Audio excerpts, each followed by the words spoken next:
everybody. I am Meg Bruce Conway. I am the Vice President of Forums for the IIDA Northern California chapter this year. So I get to welcome you all. As a committee, the Forums team made a pandemic pivot this year in 2022, and we are doing 2 forums. This is the second of 2 as a reminder. In case you missed the first one, it was April 7th. They are both good for CEUs, and you will see that one that was virtual only. You'll see it up online soon. So we had a really small but scrappy team of Forums volunteers this year that helped to put together some great moderators and panelists. And you guys will get to meet these guys in just a minute. The events were planned to align with IIDA's timely theme of designing for wellness. And as you'll see, they did an awesome job. First, I want to give thanks to our chapter sponsors, as always, without whom none of our chapter initiatives would be possible. So thank you, sponsors. Next, I want to specifically thank our forum sponsors this year who made this in-person event possible. Alphatech 2 and Truebeck Construction were our Uber project partner sponsors. Each of these sponsors was specifically involved in this building, and we're thrilled for the opportunity to showcase their work. Our platinum sponsor, Alphatech, is proud to have provided the most sustainable solutions for this innovative, ultra-high performance, occupant-centric building, including mechanical, electrical, and plumbing engineering, lighting design, and technology services. Our gold sponsor, too, is in the house, was the proud furniture dealer in this building and partnered with Uber and RMW to bring the vision for this new global HQ to life. The team worked with 2 manufacturers to create the kit of parts for the workstations. They procured ancillary furniture from all over, implemented custom millwork, and sourced decor to add that extra touch. The harmonious collaboration between all involved is reflected in the results here, which speak for themselves. Our silver sponsor, Truebeck, constructed this 450,000 square foot ground up global headquarters using steel and concrete and delivered the project using Design Assist MEP and facade systems. The exterior facades feature unique, one-of-a-kind systems composed of glass, metal, and wood assemblies, and the project includes a green roof with an urban farm component and extensive courtyard landscaping. Truebeck also completed the large office TI build-out, including 2,000 plus workstations, executive spaces, assembly spaces, communal spaces, a full cafeteria, a childcare facility with exterior play yard, and extensive AV throughout.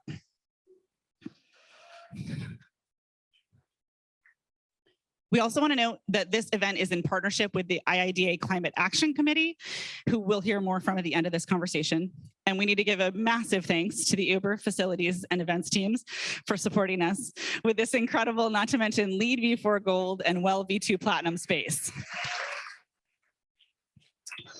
I mean, a forum at the forum, am I right?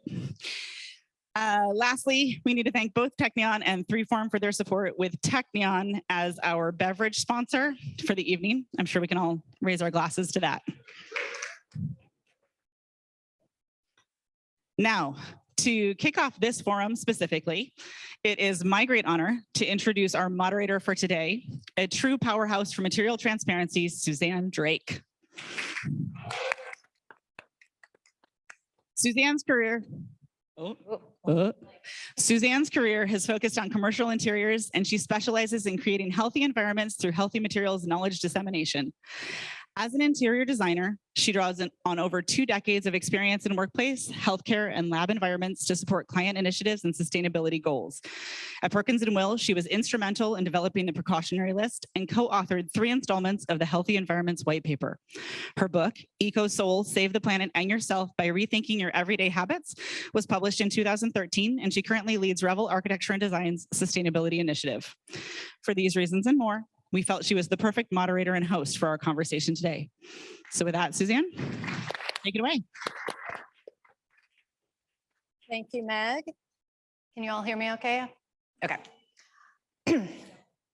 So as she mentioned, I've been in sustainability in one form or another for about half my career.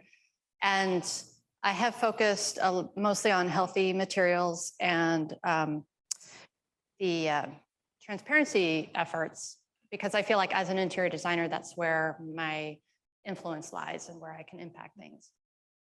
And one thing I've noticed is that when people come to the conversation around that particular topic, that aspect of sustainability, kind of around that wellness and well-being conversation, it's coming from a very personal place. They don't come to it from the doom and gloom statistics that we hear all the time.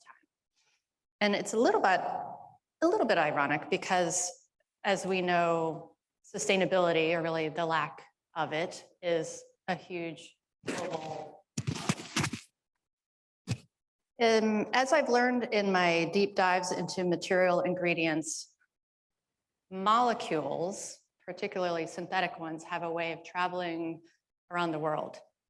And when they escape their factories, they tend to make the local communities around them sick.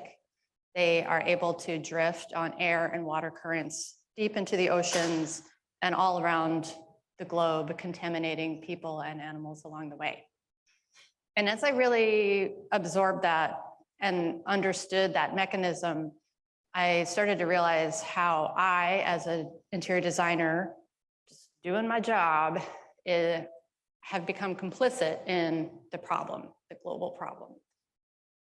And it's really heartbreaking when I think about that, because I really love my job. I love design. I think we help make the world a better place through beautiful environments. And when I think about it, I think, I'm just one person. What can I possibly do to make a difference? It's overwhelming. And I would prefer to put my head in the sand and just let somebody else deal with it. On top of that, working in sustainability in the professional realm has its own challenges as well. Business etiquette would have us leave our heartstrings at the door. There's no room for emotions in business. Nobody wants to be the emotional one in the office. And yet, here we are again, designers and architects are expected to be passionate and bring the inspiration. And in that role, we live in that intersection between the private, the emotional, and the public sphere. So when we have our stories to tell, and we're able to tell a compelling story, we bring along our client, the contractor, the manufacturers, the factories, and that supply chain, which we now know better than ever exactly how globally interconnected that is. So as it turns out, we have quite a lot of influence. We, just by doing our jobs every day, make a big impact. And if we each individually are doing that a little more intentionally, then we're all able to make that change for the better. So the panel here tonight is representing key stakeholders in a typical interiors project. We have Tracie as our end user and our client, and she's bringing her design workplace expertise to the table. We have Halie, our environmental sustainability consultant, and she also has a perspective as the general contractors from that side of the table. We have Kriss representing our supplier, and I understand you have a very interesting perspective on waste, which I want to hear more about. So the four of us, and myself as the interior designer, are going to talk about what we're already doing differently, kind of compare notes, see how we're doing. And I suspect that you all are here because you also feel already that, yes, things need to change. Business as usual can't go on. And you've already taken your head out of the sand. So for that, I thank you very much. And I thank you for joining us tonight. So to get us started, I asked each of them to talk a little bit about what brought them to the sustainability side of the conversation. And we'll start with Halie. Thank you. Hi, everyone. Just want to make sure my mic is working. Yep, hear it. Really nice to be here tonight. I was super jazzed that IIDA was doing an in-person event. been waiting for this moment for a while, and yeah, it's just great to be here. So as Suzanne mentioned, I work at Stok. We are headquartered in San Francisco and specialize in sustainability consulting, real estate workplace services, and engineering. We also have offices in Denver and San Diego. And I pivoted into sustainability about 8 years ago. I did study architecture and realized that that was not the path that I wanted to go down. And at the same time, sustainable design really caught my eye. And so was able to land myself at a reputable general contractor in the Bay Area and worked there through their professional services group for the last 8 years.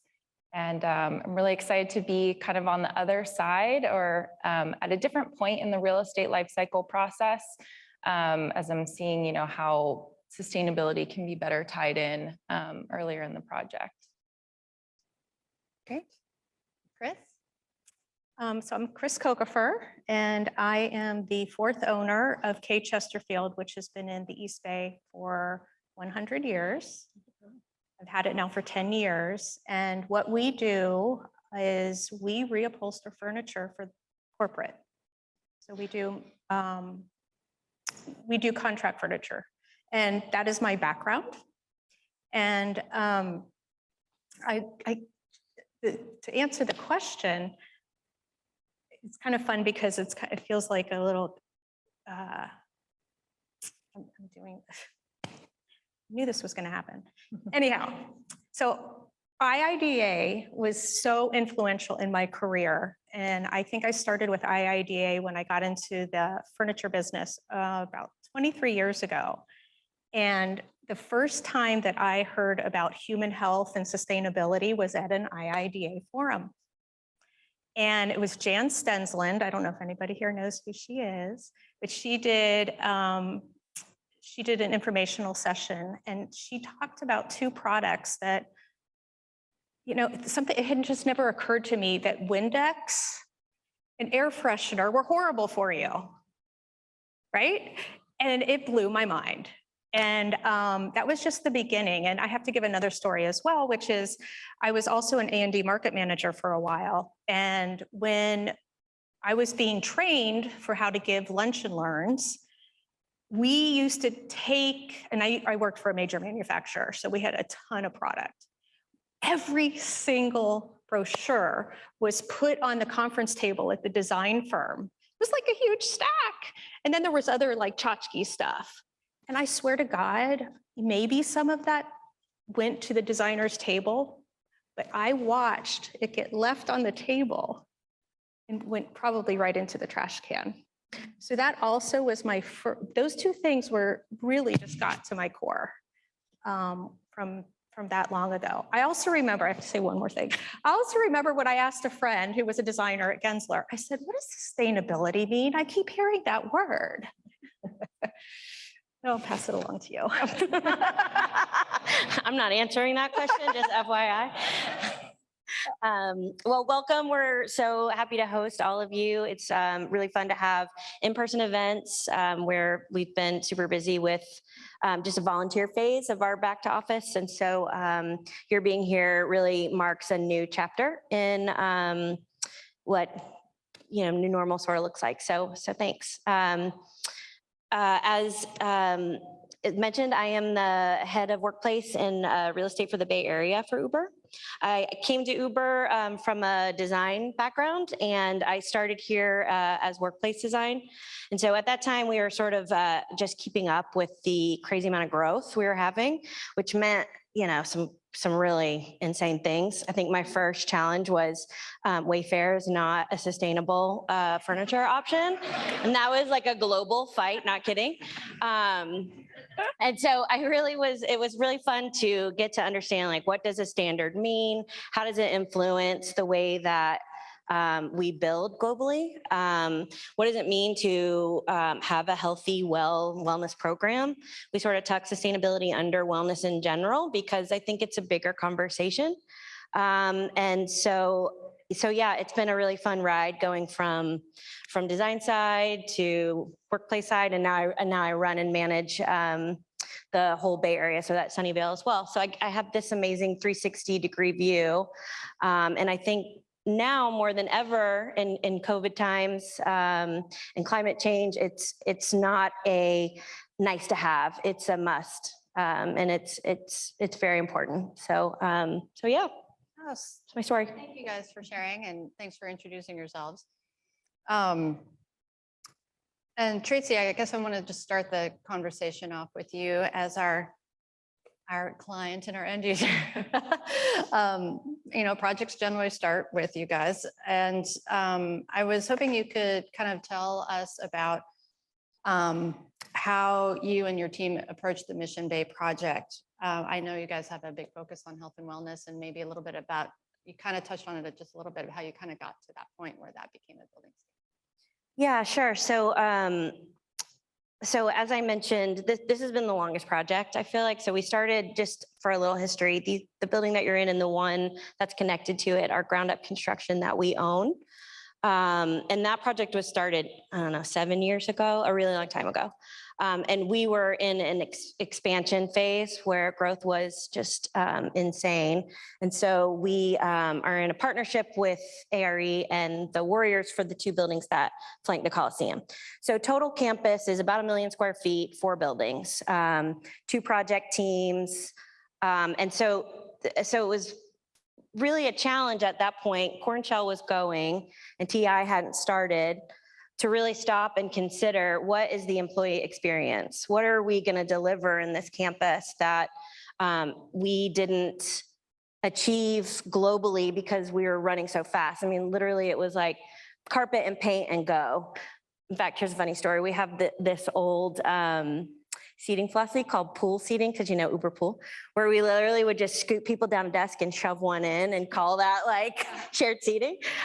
Terrible. We look back and cringe on that. But so the team really wanted to stop and be considerate of not only the aspects that were going into these buildings, which Cornshell and Shop, Alphatech did an amazing job designing fresh air, dual exterior systems. It's very considered, and we wanted the interiors to reflect that and to mimic that and to join that same conversation. And so yeah, we work with great partners who helped us learn and grow. I know that globally we went from smaller regional offices to larger talent hubs, and LEED Gold, and the regional equivalent, is now our minimum standard. And then for Mission Bay, we wanted to set higher goals. And so we've achieved LEED Gold for all 4. We have WELL Gold for 1 and 2, and WELL Platinum for 3 and 4. And I think at this moment, we're the only building in San Francisco that achieved WELL Platinum. I'm sure that's not for much longer, but I'll claim it for today. And the WELL Health and Safety certification. So yeah, I think we're trying to do a good job. It contributes to our overall company goals of net neutral by, I have to look at this date, 2040. So yeah, we're doing our part, trying to make it a better place. I heard you mention the employee experience, and I know from the previous forums conversation, they were talking about wellness and well-being, and kind of starting from that human experience. So that sounds like kind of a good jumping off point for kind of approaching and like kind of bring sustainability as like this huge topic down into something that you can actually implement on an interiors basis. But for you guys, kind of playing off of that, we were talking earlier, it's like a client like Uber, or your clients who are seeking you out because you're a sustainability consultant. What about the clients that we deal with every day that maybe haven't talked about sustainability directly? Like, how do we approach them? And I'm wondering if either of you guys have any experience with that.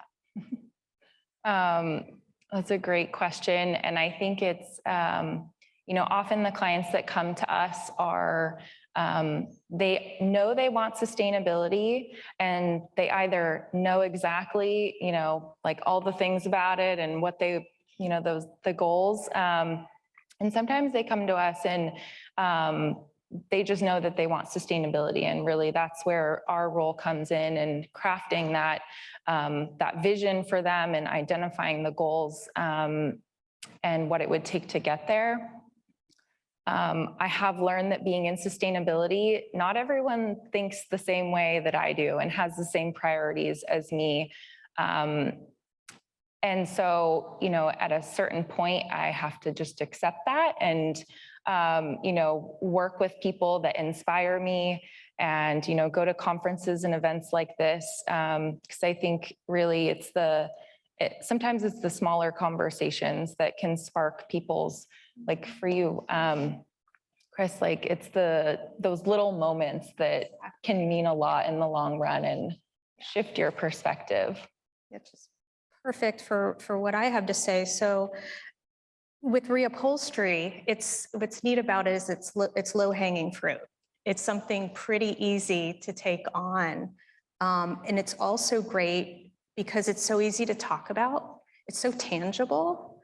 And it's a really good example is I don't know if you guys did, but I had to be let in with somebody from Uber. Was just an employee not attached to this event. And we were talking on the way up about the new space. And I mentioned that we reupholstered some furniture for here that was at their old space. And she got so into it, right? So employees get into this because it's, like I said, it's very tangible. You can picture it. And who doesn't like new fabric? Yeah.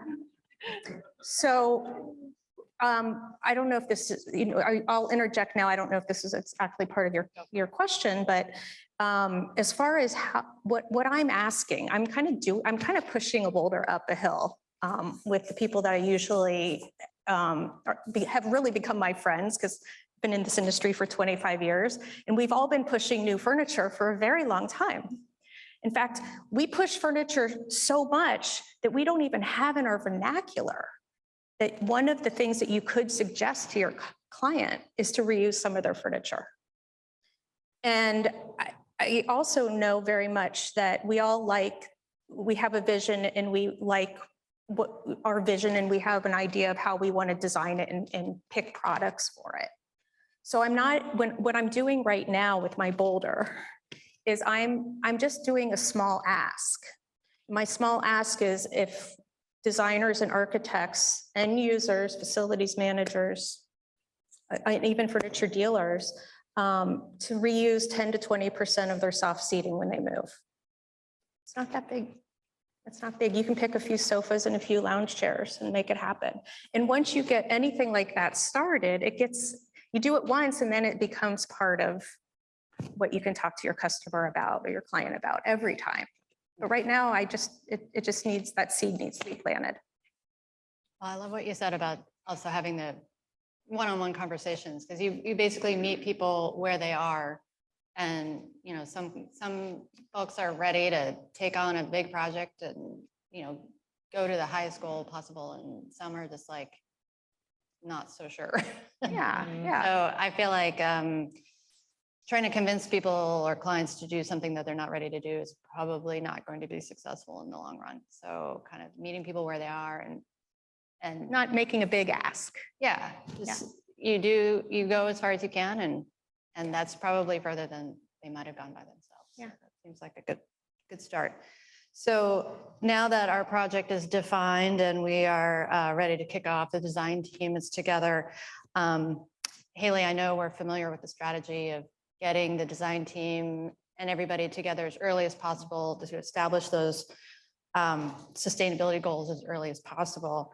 I was wondering if you could talk a little bit about how you break the process down for your clients, especially the ones that are maybe newer to approaching project with sustainability goals, and how you make it manageable for them and understandable. Mm-hmm. Yeah, for the clients that need a little more visioning and like a charrette, we spend the time and do that process with them. you know, most times in my experience, it's like the goals are defined and we move straight into a kickoff meeting, and it's pretty straightforward. But I think it really comes down to education. And I've seen that, you know, even with defined goals, like sometimes not everyone in the real estate life cycle understands that, you know, or has a dedicated sustainability person at their company. So I think taking that time up front to spend with teams that may need a little more hand-holding and education, and creating those partnerships really goes a long way. Yeah. Again, meeting people where they are, right? Like filling in the gaps with education. So I guess for the rest of the panel, kind of around jumping off from that, what kind of challenges have you seen in trying to implement greener strategies? And maybe Tracie, I'll pose that more to you. Yeah, I mean, I think most companies would say they're interested in what the return is going to be on any kind of investment, right? And so there is a certain amount of education, not only in what the specifics are, but also like how that improves your air quality, your electric bill, your gray water system does this for your overall your overall bill. That is actually not fun, but it is really important. It's not the glamorous side of it, but it does matter, I would say, to someone that is not already embedded in a program.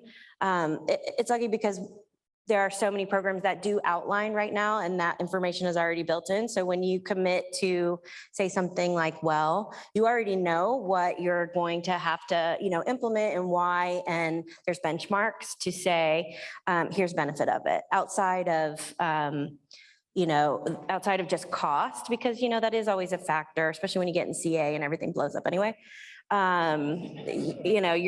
Your well-intended specs sort of get lost at that point, unless you have something really solid in place that's your guidepost, that's really directing you down, this is what we want to achieve, and this is why it's important to keep that over something else. Right.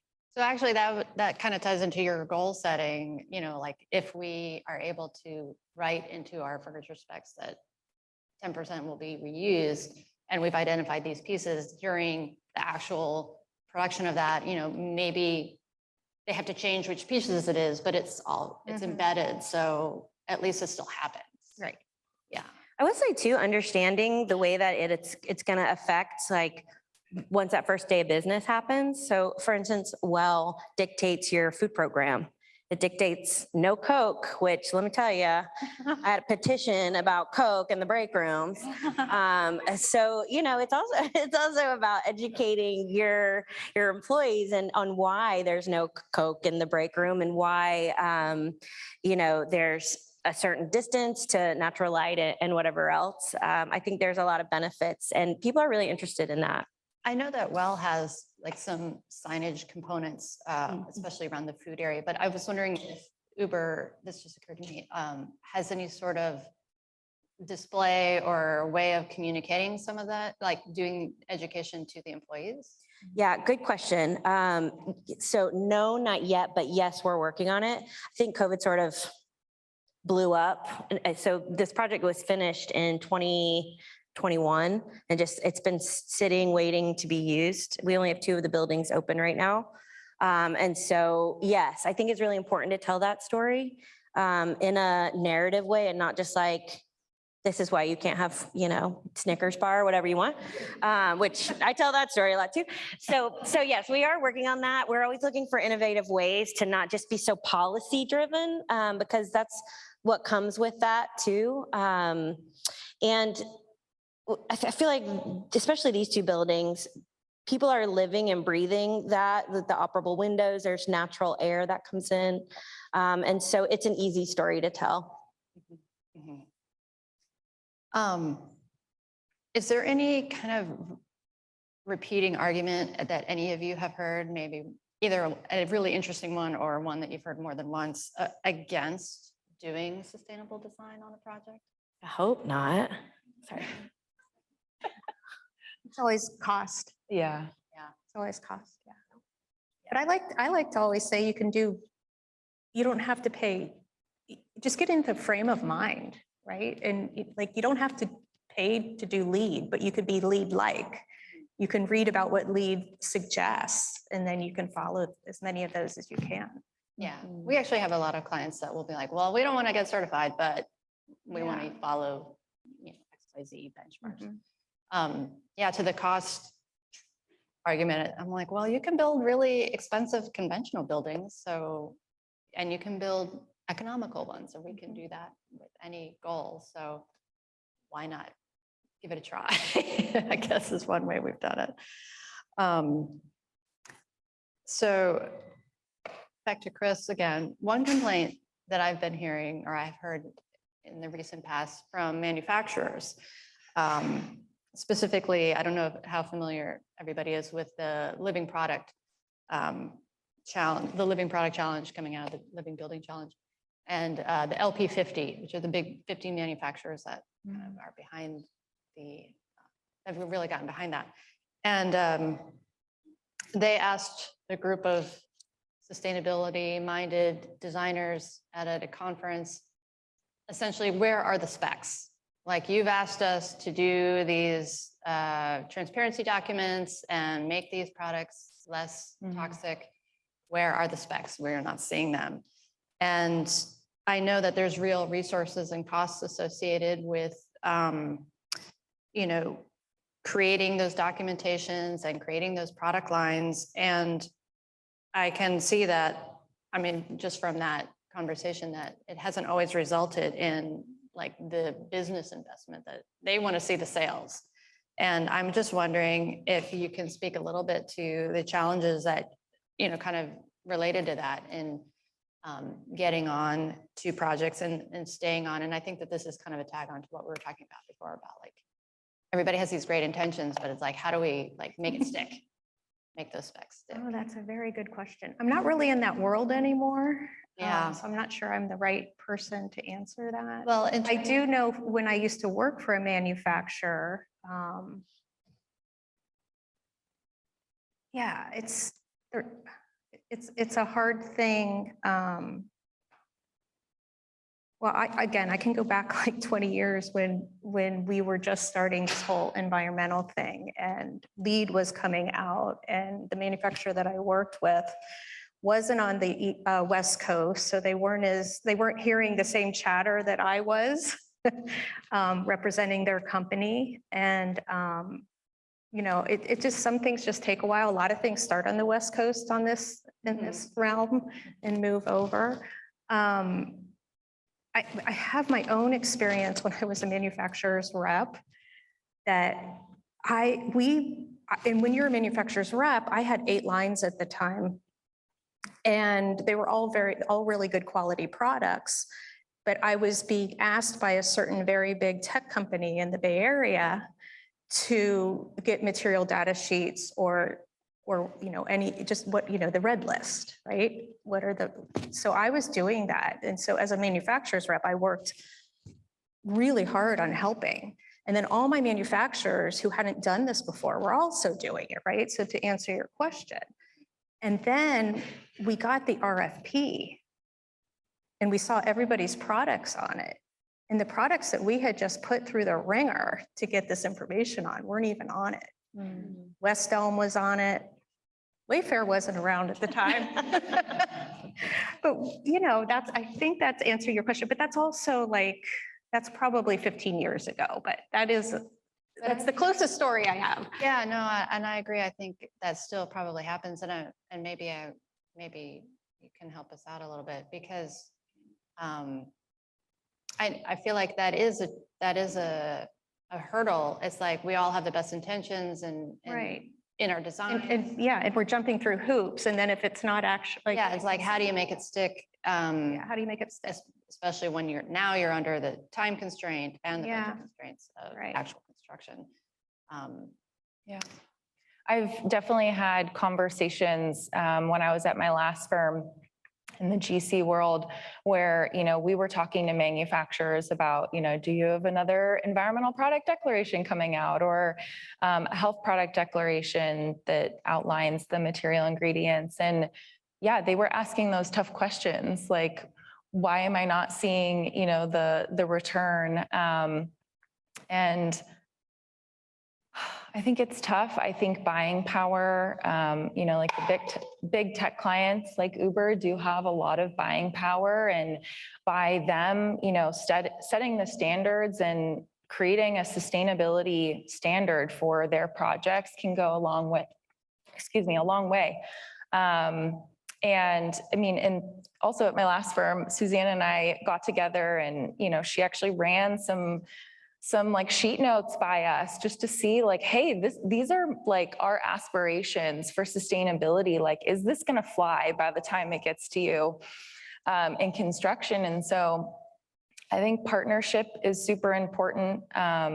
Some people might be pushing it, but if you're not partnering with, the next person down the line that you're working with, like, I think that's where it can sometimes fall short. Trying to think of another thought that just flew out of my head.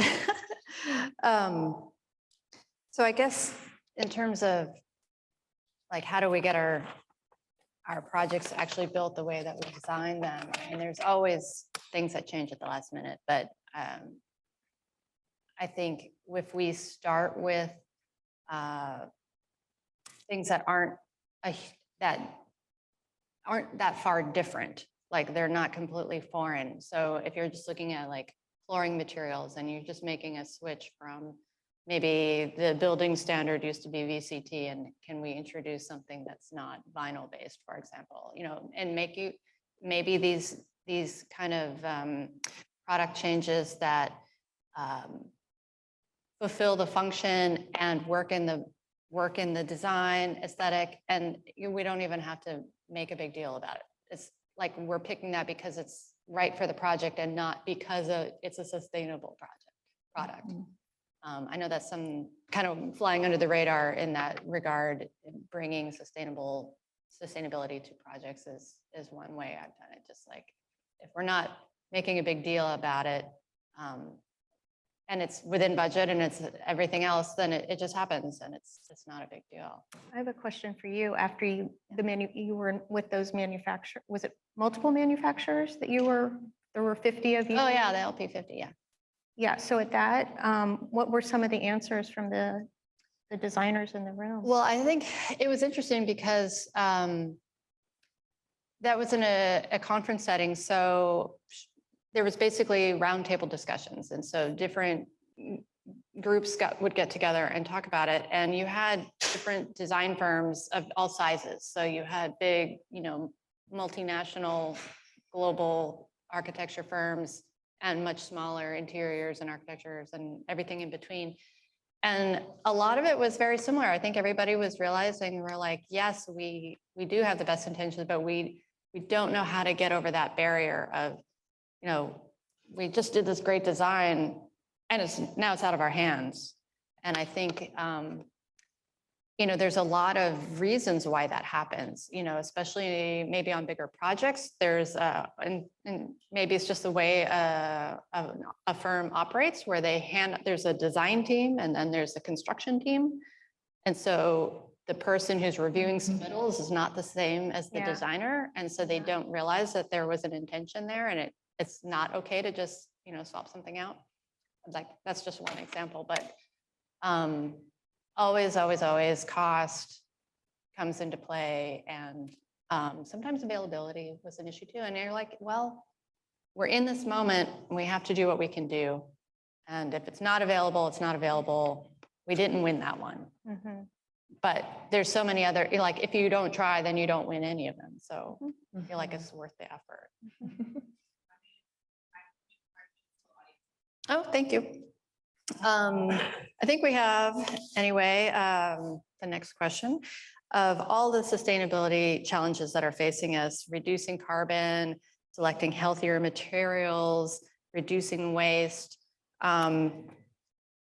just to name a few, what would you choose to prioritize on your projects? And maybe how would you go about doing that? And so I'm just pose that to maybe to Tracie to start us off. Yeah, it's a great question. And I think it's honestly kind of hard to say what you would prioritize as they work in a system for the most part. I think it's really important. I sort of mentioned this in the beginning, to approach it from like a total wellness point of view. And that means it's not just about sustainable materials. It's also about spaces that encourage and promote other functions, other benefits like mental health. That's a really big one, you know, right now as we've been doing this crazy business for the last 2 years. Making sure that, you know, new mothers are taken care of, that they can come back in a, you know, a really sustainable way. Inclusion, making sure that you've got Braille everywhere you need it, that your signs are lowered, that your door schedulers are lowered. I mean, there's a lot of things that go into that I would say are small details on the big picture, but really matter when you're in your day-to-day scope. And, you know, inclusion is a really big part of wellness. I would say that it all does add up, and it all makes your, you know, we go back to that narrative piece. You don't have to spell it out if it's there and it's there for you to use. This kind of goes back to the human experience. Yeah. Because, I mean, I guess I'll just jump in with my own. Yeah. In terms of like a prioritization, because I kind of feel like if it's good for people, then it's probably good for the planet. If we're not poisoning ourselves, then we're not poisoning the planet. So that kind of makes it easier for me to think about, and I don't kind of get bogged down by all the numbers and the stats.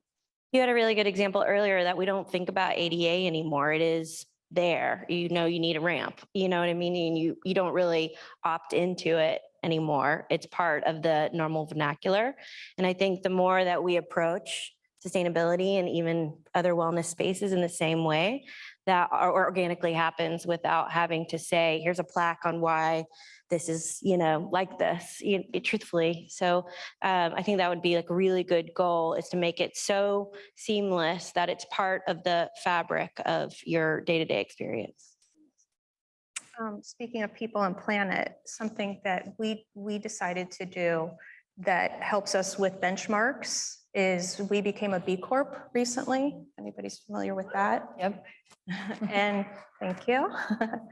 And what's neat about it is it's people, planet, and profit.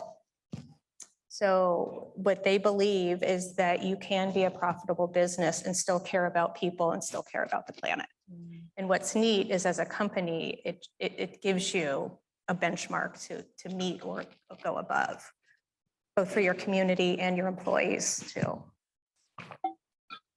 Yeah, Stok's also a B Corp and a just organization, and has a organizational framework that's modeled after biomimicry. So essentially nature, that's how our structure, company structure is. But yeah, I think that's another amazing way for firms and companies to commit to a standard of impact, wellness, sustainability. Like they're all encompassing. And Tracie, I love how you talked about tucking sustainability almost under wellness, because this event tonight, we're talking about planet wellness too, in honor of Earth Day and Earth Week and month. And, you know, really it spans from the people to the outdoors and the just environmental wellness. Yeah, great. That is a great segue to open it up to the audience. I am the microphone mover, so if you raise your hand, I will come to you. Does anybody have any questions for our panelists? Oh, all right. I got one and then two. You're first, you're next. Hi there, Meg. Thanks so much. Would love for you to explain to the audience what a B Corp is. It stands for Benefit Corporation. You can help me. We'll try. Now I found out you want one too. But basically, I think it's only like maybe 10 years old or so. It's not that old. And so Ben & Jerry's is one, Patagonia is one, Eileen Fisher is one. And it's like I really said, it's system for taking people and planet in mind for every single thing that you do. Help me think of some of the things that you had to. I mean, it is a bit, it's a way to, it's an incorporation of business. Yeah, I mean, it's like a it's how to, yeah, it's how to Yeah, I think operate your business. Like, for instance, I mean, some of them are like, how much is the CEO paid and how much is the lowest employee paid? Like, what is the disparity there? I mean, there's lots and lots of things. Of course, there's, you know, do you recycle? Do you volunteer in your community? Do you have healthcare? do people make a living wage? Yeah, In the location that you, yeah, so living wage, yep. I'm more familiar with the JUST organization framework. And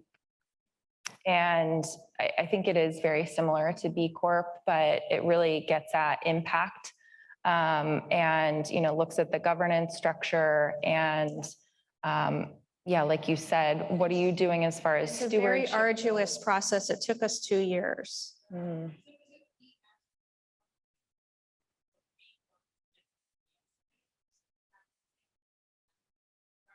Essentially. Which ESG is also a very hot topic today. Hi, this question is for Tracie. Hi, Tracie. Hello. Long time no see. Yes, Darius nice to from see you. Miller Knoll. My question to you is, so first of all, congratulations. What little I've seen is very impressive, and what I've heard is very impressive. How does all this translate to Uber facilities nationally and internationally? Are there some standards set and so forth? Yeah, for sure. So our minimum is LEED Gold for all of our talent hubs globally. And that translates to whatever it is in Amsterdam, it's a different system. It's a little harder in those countries that don't have a set of standards. And there's always, you try really hard to be culturally sensitive and not push a lot of Western ideas as much as possible. But yeah, we have taken, so HQ is a little bit of the, unicorn princess. And so we get all the things and there's, and it trickles out. So a lot of those programs are making their way there as soon as we understand how people are going to come back to the office and in what amount. But definitely that wellness focus and trying to, as you all know, it's hard to get products in certain places. And so having like a standard list that, you absolutely just don't do vinyl. I mean, when you build in India, so, that's hard. Just being honest. So we do our very best to make sure we're maintaining that. We don't have a red list yet. We're working on that. But I will say, I've been at Uber almost 6 years. 3 years ago, we had none of that. And so we're sort of really, making a concerted effort to change the way that we build. Yeah. Next question. Hi, I'm Susan Ives. I'm okay. Up. All right. So yeah, I work for the General Services Administration, which is the landlord for the federal government.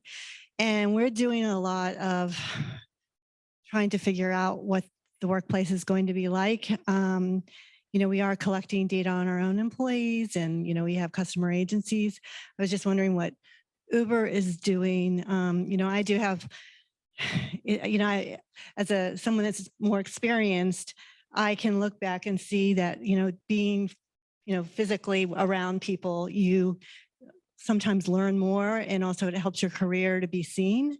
And I'm just wondering I'm sure it is. I'm sure it's really high on your agenda of studying what the workplace will be like. Yeah, I feel like hybrid work is the new, PTSD word. The truth is nobody knows. We're in unprecedented times. There is no answer as much as we are trying to come up with it. And I think everybody is. Everyone's got a document or a paper or an approach. No one really knows the way that it's going to shake out. I think everybody's got theories. And I find it really interesting to watch all of my peers go in different directions. Like, we're all virtual. We're all, we're all we're half time in, half time not. So personally, I think we're in a grand experiment. I think this is a really exciting time to be in design because we are gathering data in real time from multiple different sources. The way that Uber, the way that the company is approaching it is our leadership does believe in the value of face-to-face collaboration and wants people to come in. We're already seeing the results of productivity increase and just happiness, honestly, being around your teammates again. And what I'm seeing that's really interesting is people are not coming in because we've been volunteer up to this point. So you can come whenever you want for however long you want. Mostly they just come in for lunch, but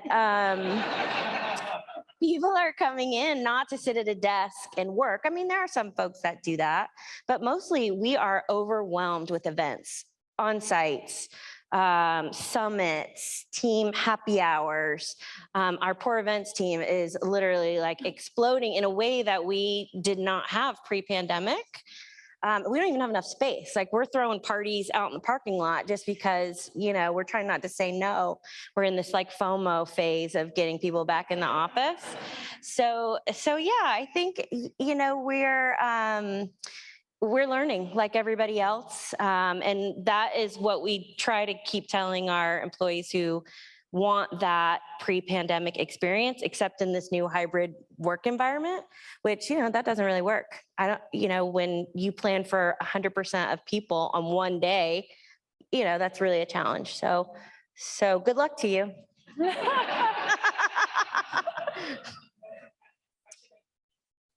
So taking advantage that we have so many manufacturers that, I recognize a few faces, and I was wondering, is there any program in the government that can help manufacturers to invest in sustainability? I know I heard a lot how there's a lot of concern and how expensive it can be. So me as a designer, I'm always approaching all the manufacturers, hey, do you have the documentation that says that this product is healthy? And so I was wondering, is there a way that as a designer or as a community, can we ask for a petition to just, keep something alive and maybe, as California, we're very progressive and a leader in sustainability. Can we make something happen? Like, I believe in that idea, and maybe is that possible? Can somebody answer that for me? Regulations actually work.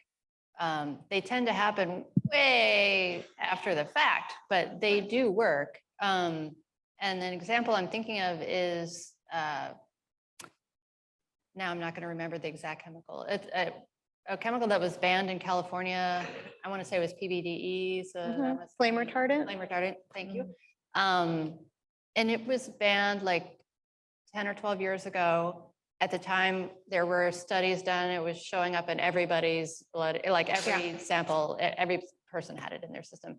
And after just 10 years of it being not in production in California, I mean, it's still being produced and it's still being used in other places, but there was like, it's out of our systems. So it can work. I don't mean to be a naysayer, but that was a nonprofit that got it out, not the government. It was the Green Science Policy Institute. Oh, yeah. So it's, donate your money.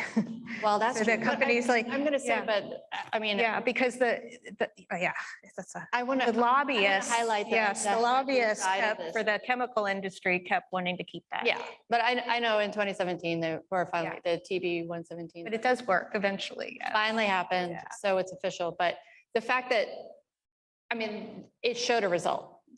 By not doing that thing, it was an improvement. It finally gets into regulation, and now hopefully we don't have to worry about it until the next.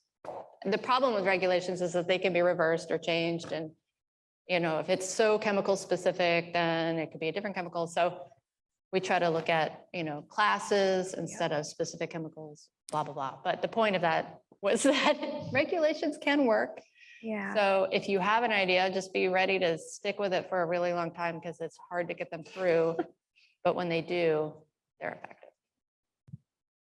So that was a plus and a minus. Sorry. Does this work? Oh, they can hear me. Years ago, I used to be part of Kaiser Permanente when they did things like the Sustainable Fabric Alliance program and things like that. And I can remember not just looking at, oh, what does this fabric have in it, for example, but where does all this stuff come from? You know, it might look good, you know, from, oh, we've got it, it just doesn't have any vinyl or this or that, but you find out that the feedstocks or the source fibers are being manufactured at sweatshops or something like that. And I'm wondering, especially for a place like Uber, is there programs in place, or how's it going with really getting behind the surface of what's sustainable or not? Does that make sense? Is that a question for me? Anybody, anybody. Well, I guess as a designer looking at products, I think I'm not expecting that level of disclosure, but I know there's programs in place and some manufacturers choose to contribute to them. I'm thinking about the Just label. There's a couple of labels that kind of certify the whole production line. Even, I'm going to go out on a limb here and maybe be wrong, even EPDs, environmental product declarations to a certain degree, because they kind of look at the life cycle. I'm looking at you to tell me right away. It is the life cycle, but it's more, it is from that environmental perspective and what's, you know, what's the like carbon impact of the process. And programs like B Corp and Just also, you know, they're vetting the companies out that would have slave labor, for instance. So if you just know they're a B Corp, you don't even have to think about it. And I think we're going to take one last question and then pose a last quick question to a panelist. Unfortunately, I'm sorry, we got one right over here already. But we'll all be I actually wanted to make a comment and a question. One is the Living Product Challenge is also about there's equity petals and such. So part of the equity petal is that you're not allowed to produce these products under certain circumstances where you're using slave labor or things like that. So everything, it's a material transparency, same as a Just, which is a firm transparency that talks about all sorts of stuff. What I really like about the Living Building Challenge is actually doing more good, the hand printing. And I guess my question would be, where do you think we go from here? Because doing good, what we have now is great, right? We're trying really hard, but how do we do more good, return to the ecology of the space? How is Uber contributing to things like that? Besides, like part of Living Building Challenge, you'd end up with, contributing to other people who may not have clean water or such. And I'm actually very curious about what's Uber's longer term view of doing good and giving back in that sense. Yeah, as a company, we definitely have some, some lofty goals in terms of emissions. I will say that a company like ours is not a real estate company, and so buildings are unfortunately my passion, but maybe not my CEO's passion. And so we contribute from a lot of different directions in a lot of different ways. They may not line up exactly with a program that's shown on the screen, but as I mentioned earlier, and I have to look at the statistic, company goals, we are 100% renewable electricity match for US offices by 2025. And then we have a net zero emissions in corporate operations by 2040 as a start. So yeah, they're there, and we work to do smaller endeavors on a regional scale as well. And we're always learning and growing as to where we can make an impact. I think there's a large range of aspirations out in the world right now, because there's some clients and some companies who are just starting out on this, tackling sustainability issues for themselves and their built environment. And there's some that have been way down the road. So there's a huge range. And I guess speaking, as a designer, as we mentioned earlier, we just try to meet people where they are and help them a little bit further along. So, I would hope that we could all get to a point where it's default mode to build sustainable buildings that are regenerative and totally site, inclusive and contributing to the community, but obviously we're not there yet. I will say the WELL building standard, which Uber pursued and has WELL Gold and WELL Platinum for the other space, there is a community section now. And so I think the industry is realizing that, you can no longer just worry about the building itself, but like the building's impact at scale. And so it might just be one of those kind of newer thoughts that's continuing to evolve at the moment. Good question though.